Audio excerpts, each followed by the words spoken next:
अपना स्टेमिना बढ़ा सकते हो और ज़्यादा से ज़्यादा दूरी तय कर सकते हो। दोस्तों, अक्सर लोगों को ये लगता है कि रनिंग करना बहुत ही आसान काम है। सुबह जल्दी उठो, जूते पहनो और दौड़ पड़ो। बहुत से लोग इसी तरह से रनिंग करते हैं और कुछ समय के बाद उनको तकलीफें पैदा होने लगती है। इसकी सबसे बड़ी वजह यह है कि आपको रनिंग करने के सही तरीके के बारे में जानकारी नहीं है। दोस्तों, रनिंग करने के पीछे एक विज्ञान है, एक साइंस है। अगर आप उसे जान लेते हैं तो आप निश्चित ही बिना थके लंबा दौड़ सकते हैं, जिससे आपका स्टेमिना भी बढ़ता है। दोस्तों, आपका स्टेमिना जितना ज़्यादा होगा उतनी ही देर तक दौड़ने के चांस रहेंगे।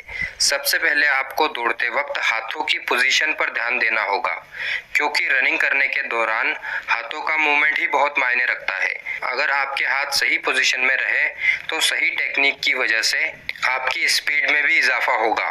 दौड़ते समय अपने कंधों को 90 डिग्री के कोण पर रखें। जब आप दौड़ रहे हो तो ध्यान रखना चाहिए कि आपका हाथ आगे पीछे जाते वक्त आपकी पसलियों और कोहनी के बीच ज्यादा गैप ना बने और हाथों को ऐसी पोजीशन में ना रखें कि दायां हाथ बाईं हाथ की तरफ जा रहा हो। दौड़ते वक्त आपकी दोनों हथेलियां या मुट्ठी कूल्हे से ठोड़ी तक आती जाती रहनी चाहिए।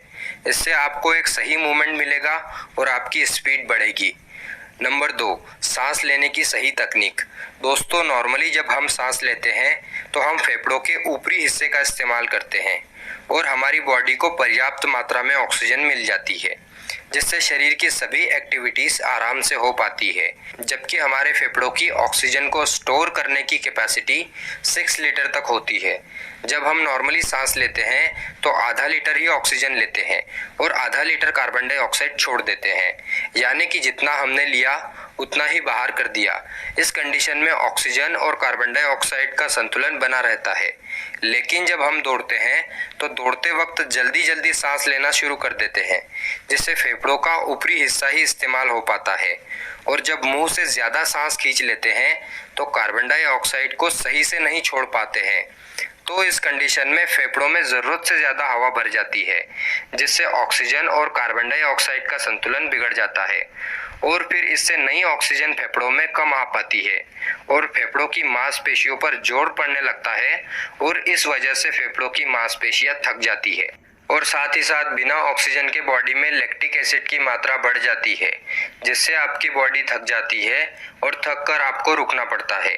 इसलिए ये सबसे ज़रूरी है कि सही तरीके से सांस ले और पूरी तरह से बाहर निकाले।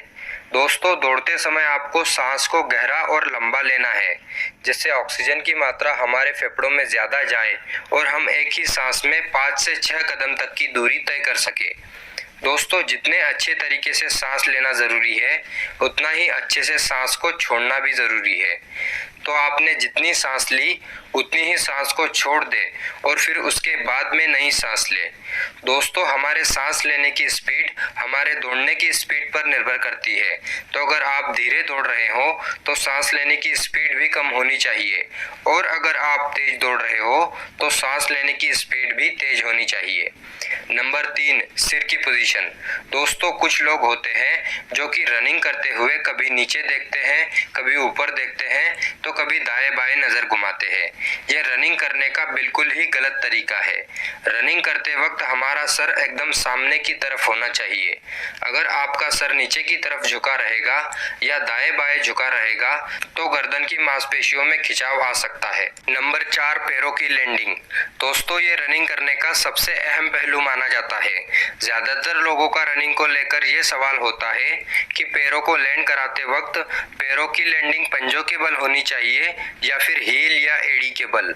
ज्यादातर लोग रनिंग करते वक्त पहले हील को जमीन पर छूते हैं और फिर पंजे नीचे आते हैं, लेकिन ये पैरों की लैंडिंग करने का सबसे गलत तरीका है, क्योंकि हील जमीन पर छूने की वजह से शरीर का सारा वजन घुटनों पर आता है और अगर आप लंबे समय से इसी तरह से रनिंग करते हैं तो घुटनों में परेशानी आ सकती है और ऐसा ही पंजों को सबसे पहले लैंड कराने पर होता है। इसलिए कोशिश करें कि आपका पैर एकदम सीधा जमीन पर लैंड हो।